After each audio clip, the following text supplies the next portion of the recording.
Centimeters per 360 is the real-life mouse movement it takes to rotate 360 degrees in-game. The purpose of measuring mouse sensitivity like this is to give us a better way to both quantify what our aiming sensitivity actually is and to be able to compare it between games.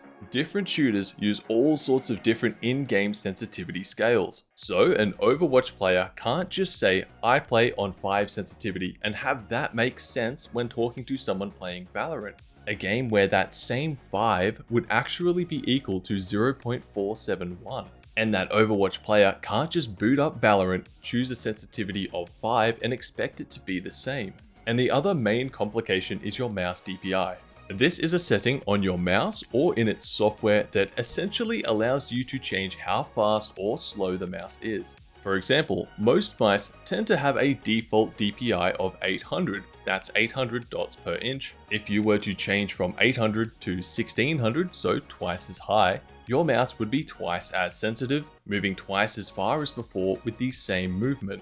So, if we were playing Overwatch at 5 in-game sensitivity on a mouse set to 800 DPI, and then we increased our DPI to 1600, our sensitivity would now be twice as fast, even though it's still set to 5. Because of games having different sensitivity scales, and mouse DPI also influencing our sensitivity, we need a more reliable way to express what our mouse sensitivity actually is, and that's where centimeters per 360 comes into play.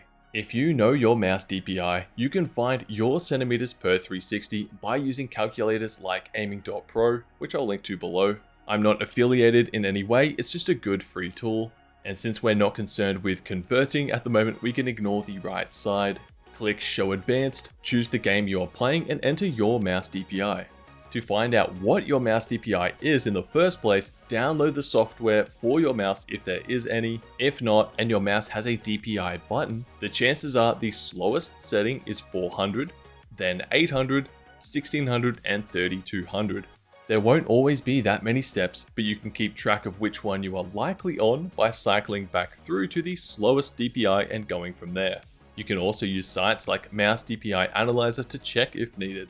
Once you've chosen your game, you can now choose to enter your current in-game sensitivity, which will show you the corresponding centimeters per 360 down here. Alternatively, you can type in any particular value you want to see what it would equal. If your game isn't listed here, there are other alternatives out there like mousesensitivity.com with an enormous library and other features, but you need to pay for most of it. Ultimately, these calculators are there for convenience, and there's nothing wrong with physically measuring your centimeters per 360.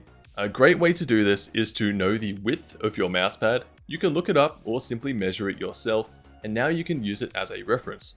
This pad is 50 centimeters wide, so I can line myself up with something in-game, place my mouse at one edge, and do a full rotation. On 800 mouse DPI in Overwatch at 5 in-game, my mouse stops here. You can pretty much guess that that's around 35 or so centimeters, but if you want to be more precise, you can use a ruler to measure that distance.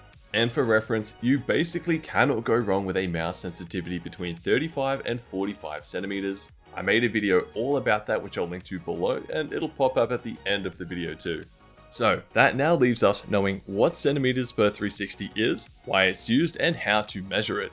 Armed with this knowledge, you can now better compare and understand your aiming settings. If you had any further questions about the topic, feel free to ask me about it in the comments below. Be sure to check out the aiming gear I have available at struthgaminggear.com. There's my Clawmate mouse mods, custom gaming sleeves, gyro balls, extended gyro balls, and more. Thanks so much for watching, and I'll catch you in the next one.